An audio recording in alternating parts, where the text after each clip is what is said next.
Welcome to July 1st. It's time for our next block in our beginner quilt sampler. This month is the Friendship Star block, and it's a really easy one. You're going to learn how to make your half square triangles 4 at a time and be able to make this lovely block. You could even choose to fussy cut to put your fussy cut fabric here in the middle. It's a really easy block and it's super fun. So let's get started for our July 1st Friendship Star block. So let's get started in making our Friendship Star block for the month of July. This block is very easy. It's a very, very common block. And you're also going to learn a new method for making half square triangles, and that is the 4 at a time half square triangle method. That's where we take 2 squares, so all the way around them, and dissect them into 4 half square triangles. So for now, we're going to set aside our C fabric, which we'll need later. We're also going to set aside our smaller squares, our smaller D squares here. Now this is my background fabric. This is my B fabric, and then my pink there, that is my C fabric. So we're going to set those aside, and we're going to start with our D and B fabrics. And the first step is you're going to lay your D square on top of your B square. All right. And one helpful thing with this particular block, if you happen to have the block lock ruler, this is really handy for trimming down half square triangles. It comes in a set of different sizes. I have the set that's 6.5, 4.5, and 2.5.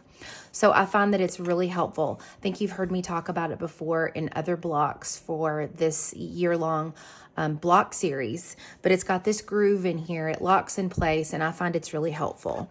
You also may want to use a rotating cutting mat.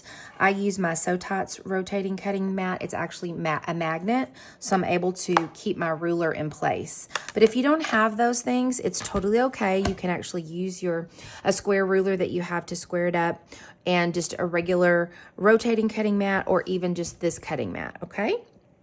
All right, so we have those laid on top of each other. You're going to pin them, and I like to pin them really in 2 places on here to really keep this together. Now we're going to go to our sewing machine, and we're going to sew 1/4 inch all the way around this entire square. Now we're back at our cutting station, and this is where we're going to dissect this into 4 units. Now it's really helpful to remember that you're not lining your ruler up with the corner of your block. You're lining it up with the corner of your seam there, because sometimes we've not laid these on each other perfectly.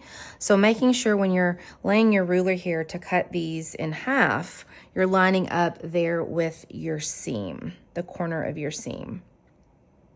So we're going to do 1 cut here.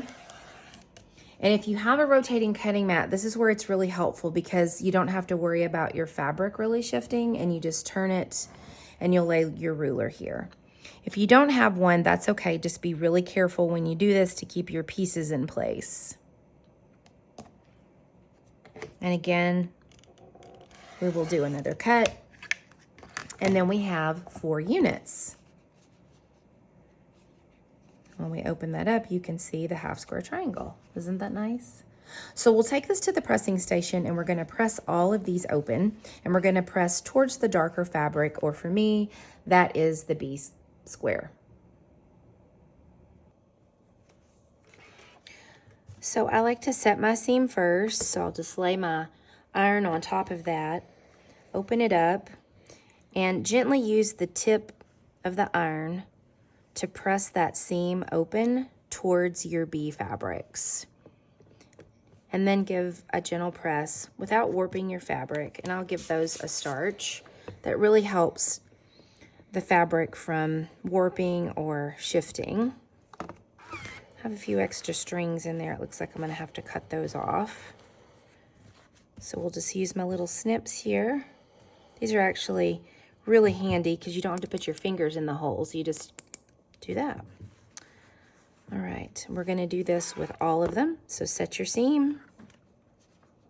Use the end of your iron to gently press that open first, and then move your iron over and press it up the rest of the way. Give it a good starch, because we have cut on the bias, and that way you don't have any warping of fabric. So go ahead and continue to press all 4 of your half square triangles. Now it's time to trim these down. So you're going to want to trim these down according to your instructions on your pattern there. And you'll want to, if you've got a 4.5-inch square ruler, that's really ideal. The best thing is if you have the block lock ruler, but if you don't, that's absolutely okay. You can use just another square ruler that you have. This actually is the ruler that goes with this.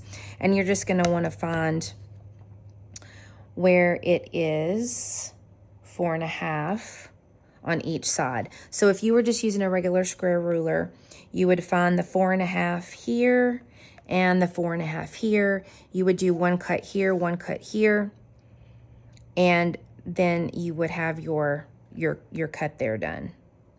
But I actually use my block lock ruler, so I'm able to just lay it there in the center of my square. And these magnets are so strong, I actually can put them on there and it holds my ruler down. And then I just go ahead and trim. And that rotating cutting mat, you see, can be really helpful, so you don't have to lift anything up, but you do what works for you. There we go, we've trimmed that up. So go ahead and trim your other 3 half square triangles down. Now you're going to be working with your half square triangles and your D squares, which is my background fabric. So go ahead and take one of each, and you're going to lay your half square triangle on top of your D square, right sides together, and you're going to align the sides. Make sure that is all lined up really well. Make sure that your half square triangle, the darker fabric, is on the bottom right edge here. And we're going to sew a 1/4 inch all the way down, and then we're going to open and press towards the D square.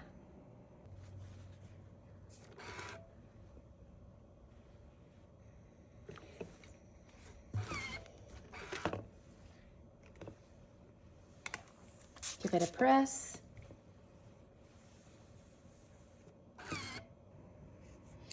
And then we're ready to attach the other D square to the right head side here. So go ahead and take your D square, lay it on top of your unit here, right sides together.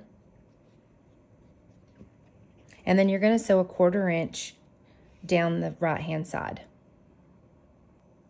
So we've sewn our 1/4 inch down this side.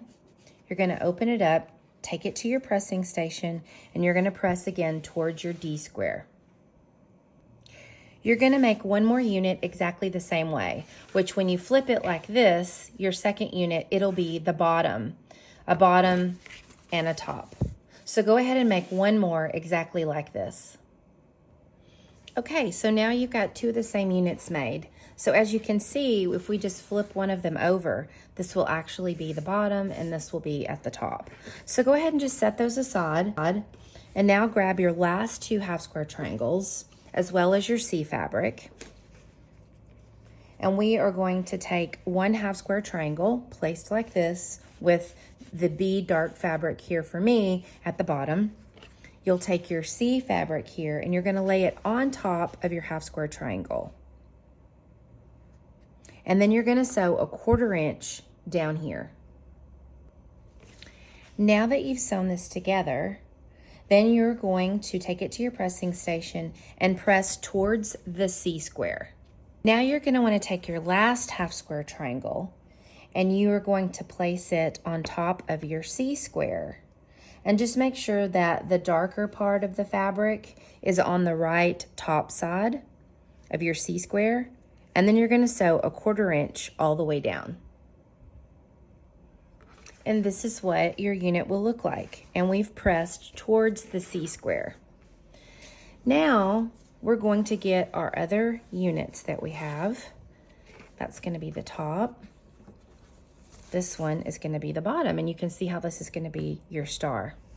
So what you're going to do next is you're going to take this bottom unit here and flip it right sides together on top of your center unit. And then turn it and nest your seams. Now I actually do pin because with half square triangles, it can be easy for them to move sometimes underneath the sewing machine. So I go ahead and pin there. And when you nest, as you've learned, they're just going to kiss up to each other, the two seams there. So I go ahead and pin those. And then I'll do the same for this one and pin those in place as well. And then you're going to sew a 1/4 inch all the way down. Now that you've sewn on your bottom unit, you'll take this to your pressing station and you're going to press towards the bottom. So I like to flip mine over and then press towards the bottom. Now that we have our bottom unit sewn to our middle unit, it's time to add the top unit. So we're going to do the same thing. You're going to flip it over, right sides together. We'll nest our seams and pin.